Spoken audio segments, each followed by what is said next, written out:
celebrity takes a back seat as a cigarette catches. Hello, I'm Richard. Welcome to the Shed.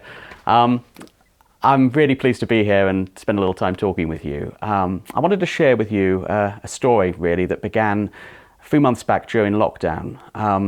I opened a drawer. I'd gone up to Norwich where I grew up and was going through some old boxes of different things, and suddenly one of those boxes that I opened fell out a load of old press cuttings, things I'd sort of cut out when I was about 12, 13 years old.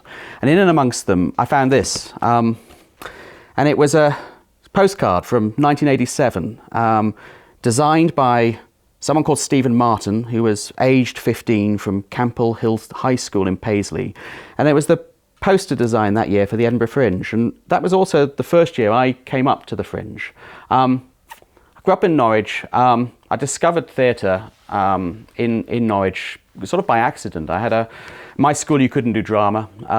It was a comprehensive school, but what I did have was I had a mum who liked musicals, and so I got taken along to Norwich Theatre Royal, believing I was going to go and see Return of the Jedi at the cinema if I'd been a good boy at the end of the week, and so it was a bit of a disappointment I was going to see Seven Brides for Seven Brothers. That particular moment changed my life, and it kind of stepped into a world where I got hooked into theatre. And I started going.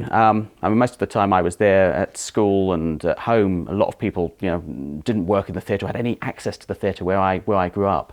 So this became almost my salvation on Saturday afternoons, going down and seeing what was on at the theatre. And when I hit about 12, 13, I then discovered Norwich Arts Centre. And Norwich Arts Centre was a pretty amazing space. On Friday nights it did crazy theatre stuff. And they had lots of sort of these artists appearing, people I didn't really know, but there were people called Simon McBurney, I don't really know what happened to him, a comedian called Jack D, all these people passing through, all these names I didn't really recognise, but what I did keep seeing on their posters was it kept saying, trying out before the Edinburgh Fringe. See this show, Edinburgh Fringe previews. And so Edinburgh started to get this place into more and more of my subconscious, and I started to get more and more curious about it.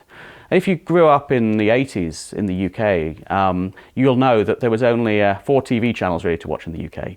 But surprisingly, there was a lot more arts coverage in those days. I seem to go back and when I think about it. And one of those shows I'd started to watch quite a lot was a show called Edinburgh Nights. It used to come out almost 3 times a week from the BBC, and it was a show that was being beamed from the Edinburgh Fringe. And so I would sit at home in Norwich and sort of absorb this particular show. And so gradually, of course, I started to pester my parents more and more about the Edinburgh Fringe. And on a holiday when I was 13, we went up to Edinburgh on the way to see an aunt, stopped there for 3 days. And I think that moment probably changed my life in that sense. It was those sort of moments that sort of blindside you on an idle, afternoon. And I stepped into this world where I felt, I was immersed in theatre. It was like suddenly, binging on the greatest set of box sets ever. And, I think sometimes you don't realise how influential those moments can be or how something can be. And sometimes you don't always realise that till much, much later. I've been going to Edinburgh now for so long, I realised that the assembly rooms, I can remember when they used to have intervals. So when I was first going, it wasn't about how many beers you could sell at the beer tent in George Square Gardens, it was really how many ice creams they could sell at the interval. But it started to be a place, I kept going back after that year after year after year, started to think about the artists that I saw and how influential that was and what's led on to my own work as becoming a theatre producer, which is what I subsequently went on to do. I, at 16, left school and made my first job as a stagehand in theatre was at the Edinburgh Fringe. So it really gave me a career. Then in 1999, I came back and produced my first ever theatre show, and that was at the Assembly Rooms. So I felt quite touched at that moment because I felt I was sort of part of a legacy. But in theatre, with everything, it's like knowing where you came from in a sense to know how to get back. And I have to say, it's pretty easy to romanticize about it all. But a life in the theatre is about what you're doing next. And I think, as I say, when I was going through this box and this card suddenly fell out I started to think, we very nearly lost the Edinburgh Fringe last year.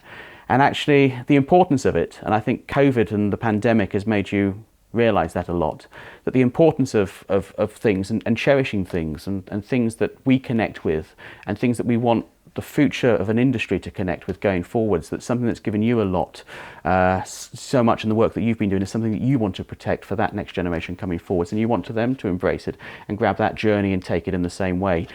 And I think it's very easy, though, also to romanticise about the Edinburgh Fringe and say, you know, all those things about the nostalgia, about the actors, about the things you saw, those influences that came to you. There's a lot of things that aren't perfect with it. And I think there's also a moment now where, you know, there's a chance to come back and look at the Fringe and say, how do we step into that and how do we take it forwards? How do we make it better? And actually, we all have a part of a responsibility within that. I think, for me, if I look at it now, and the thing that kind of worries me most, in many ways, is that if I was starting out in the theatre today, I don't know whether I'd be able to work in the theatre.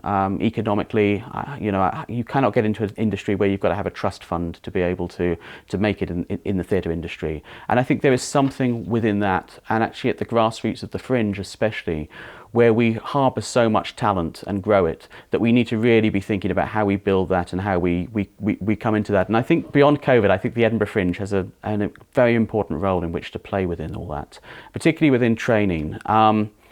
I think 2020 and 2021, I worry most of could be the generations that get forgotten as those people enter the theatre profession. It was sort of a perfect storm with COVID, that suddenly everyone was out of work.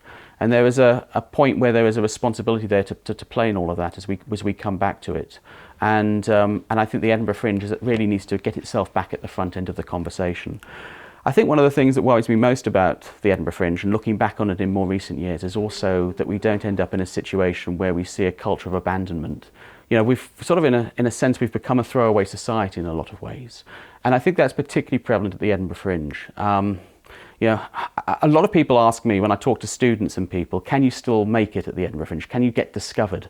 And I think there's two things about Edinburgh which are really important. Is yes, you can get discovered. There's ways of doing that. But actually, Edinburgh has always been at the heart of the festival, a place of ideas and development.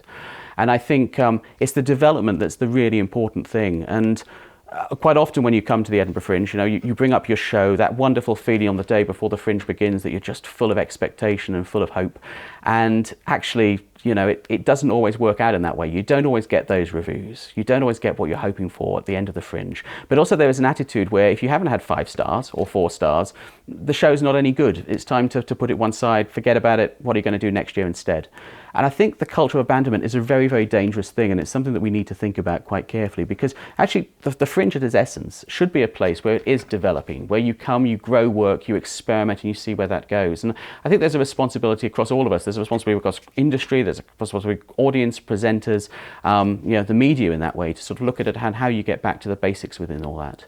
So the other thing as well is, of course, the Edinburgh Fringe has become an incredibly expensive place in which to come and do a show. And, you know, you can't have people coming up and dropping, you know, thousands of pounds each time to come into a Fringe. Often, you know, artists who are at the very start of their careers and emerging within that. And there is, again, I think a look that we need to do coming back post-COVID, and as we rebuild a new Fringe and indeed rebuild a new industry, look at how some of those things are that we come in and how we take those on and how we can make those better. And yes, I think the Fringe Society has a role to play within that, but I think we all do as an industry of looking at this culture of not just being this throwaway society, that actually Edinburgh is not the stop on a tour. It actually needs to be at the front of the journey. And where you come back within that is where you come back and then you start to build and you start to grow your work. And I think there is an exchange that needs to happen there within venues and theatres, and we start to see this in the whole way. I mean, certainly it's a marketplace. We hear those words so often now about buying shows, selling shows, but the growth of that is an incredibly important thing. Yeah, I find it really interesting. When I talked about Norwich Arts Centre earlier, I looked back at the Perrier Awards, and I found it really interesting that in 1985, the Perrier Awards, the big comedy awards, as you may know, and they've moved into the big theatre comedy awards now, so they've sort of moved over and got adopted into those. In 1985, Simon and McBurney won the Perrier Award, and then of course 10 years later, the scene of comedy had erupted in such a big way in Edinburgh that I think it'd almost be unthinkable that someone like Theatre de Complicité would come in and win that theatre award. And in a way, I was very lucky, because I actually saw that show at the Norwich Arts Centre when it was on its way to Edinburgh. But But going back to thinking about how Simon used that opportunity in Edinburgh to grow and build, but also to develop work, it's actually that trajectory of growth and career I think that's really important. So I think we have to think, as we come back to look at the Fringe again, about how we take the Fringe and how we build upon that, and how at the front of it starts the journey, but how we all feed into that and how we can pull those opportunities. So yes, you can take those steps to want to keep coming back to the Fringe, but beyond that you've also got to look at how you take those steps to go forwards elsewhere. And I think that's also true within playwriting. I mean, if you look today at a playwright, say if Harold Pinter was coming along with his scripts today, you'd probably look at them and say, fantastic, put it on upstairs at the Bush, or maybe in Travis 2 at the Fringe, or maybe at the upstairs at the Royal Court. But we wouldn't be thinking about putting those shows necessarily onto a bigger stage. And I think there is, again, a thought there where we need to look at how we grow playwrights and how we grow writers. Because if we don't do that, in a lot of ways, we will lose this generation of artists coming through. We'll lose them to TV and film, whereas actually the theatre at that heartbeat is the absolute essence of where we need to stand and where we need to grow things. And certainly the Fringe has always been that hotbed of ideas and why things come out and why things grow out of that. I think the most important thing within that is because it's always been an open access Fringe, that it's been a Fringe that's been open to everyone, and that anyone can pitch up and put a show on, be shoulder to shoulder by the person that you're performing with. And I think that philosophy mustn't change. I think going forwards, I think it will get harder to sometimes get work on, and I think therefore if you've got a group of artists who can club together or friends and come up and put on a show, and the Edinburgh Fringe affords that platform, I think it's a very, very important one that we keep coming in and embracing. I mean, to me, I go back to thinking 74 years ago in 1947, a group of 8 companies rolled up and gate crashed the Fringe and came and sort of brought their work. Amongst that was a piece, a production of the play Everyman, a morality play. And I think, again, coming back to COVID, if you look at how things have changed, how things grow, how things evolve, and the Fringe has always been an evolving institution.